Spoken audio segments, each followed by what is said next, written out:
আজকে একটা ভয়ঙ্কর বাস্তবতা দিয়ে শুরু করি। বর্তমান 2026 সালে প্রায় 80% মুসলিম ঘরের সন্তানের বাচ্চারা শুদ্ধ করে কোরআন পড়তেই পারে না। শুধু তাই না, তাদের ইসলাম সম্বন্ধে ন্যূনতম কোনো আইডিয়া নেই। আর এই কারণেই খুব সহজেই তারা বিধর্মীদের আইডিওলজি, বিধর্মীদের কালচার এবং তাদের জীবন ধারাগুলোকে অনুসরণ করা শুরু করছে। আমরা প্রায় বাবা মাদের কাছ থেকে শুনি আমাদের সন্তানেরা আমাদের কথা শোনে না, আমাদের সাথে তাদের অনেক দূরত্ব বেড়ে যাচ্ছে, তারা ফোন এবং সোশ্যাল মিডিয়ার যুগে একদম ঢুকে গিয়েছে। আমি ব্যক্তিগতভাবে অনেক বাবা মায়ের সাথে কথা বলেছি, কিন্তু আশ্চর্যের বিষয় হলো বেশিরভাগ বাবা মাই এই সমস্যার সমাধান খুঁজছেন।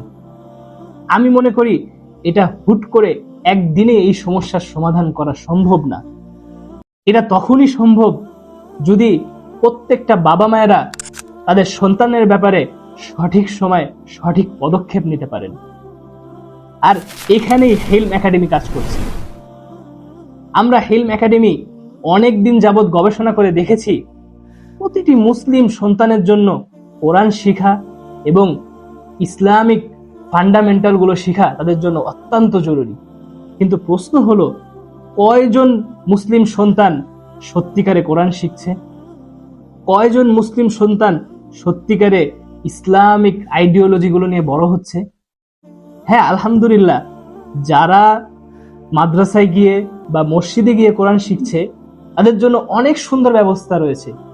কিন্তু এর বাহিরেও লক্ষ লক্ষ বাচ্চা রয়েছে যারা স্কুল বা কলেজে পড়ছে, অনেক বড় স্বপ্ন দেখছে তারা একদিন ডক্টর হবে, ইঞ্জিনিয়ার হবে, তারা একদিন অনেক বড় হবে, কিন্তু তাদের আখেরাতের উন্নতি নিয়ে খুব কমই মানুষ কাজ করছে।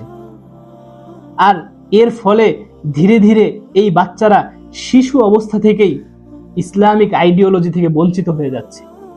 কিন্তু ভাই, আমি একটা জিনিস দৃঢ়ভাবে বিশ্বাস করি, আমি চাই আমাদের সন্তান কোরআনের হাফেজও হবে, পাশাপাশি সে ডক্টরও হবে এবং ইঞ্জিনিয়ারও হবে। এবং আমি মনে করি এই স্বপ্নটা প্রতিটি বাবা মায়েরা তাদের ভিতরে লালন করেন, কিন্তু সময় এবং ব্যস্ততার কারণে এটাকে তারা বাস্তবায়ন করতে পারেন না। আলহামদুলিল্লাহ, হেলম একাডেমি ঠিক এই জায়গাটা নিয়ে কাজ করছেন। এখন থেকে আপনি আপনার সন্তানকে ঘরে বসেই আপনার পাশে থেকেই পৃথিবীর যে কোনো প্রান্ত থেকেই অনলাইনের মাধ্যমে কোরআনের ক্লাস করাতে পারবেন এবং আপনার সন্তান ধীরে ধীরে কোরআন শুদ্ধ করে পড়তে জানবে এবং ইসলামের মৌলিক বিষয়গুলো তারা জানবে এবং ধীরে ধীরে ইনশাআল্লাহ একদিন তারা কোরআনের হাফেজ হয়ে যাবে। একটু চিন্তা করে দেখেন তো, কিয়ামতের দিন যখন মহান রব্বুল আলামিন সবার সামনে সম্মানের সাথে আপনাকে ডেকে বলবে, এই সেই বাবা মায়েরা যারা তাদের সন্তানদেরকে কোরআনের পথে নিয়ে এসেছে, এবং তাদেরকে সম্মানের মুকুট পরিয়ে দেওয়া হবে, যেই মুকুট সূর্যের আলো থেকে উজ্জ্বল হবে। তখন কত ভালো লাগবে। তাই চলুন আজ থেকেই আমরা নিয়ত করি এবং এখন থেকে আমরা আমাদের সন্তানদেরকে কোরআনের পথে নিয়ে আসি। তাই আর দেরি না করে আজকে আমাদের সাথে যোগাযোগ করুন এবং সম্পূর্ণ একটি ফ্রি ডেমো ক্লাস বুক করে নিন আপনার সন্তানের জন্য। আর এরপরে ভালো লাগলে ইনশাআল্লাহ আমাদের সাথে কন্টিনিউ করবেন। আল্লাহ তাআলা আমাদের সবাইকে কবুল করুন, আমিন।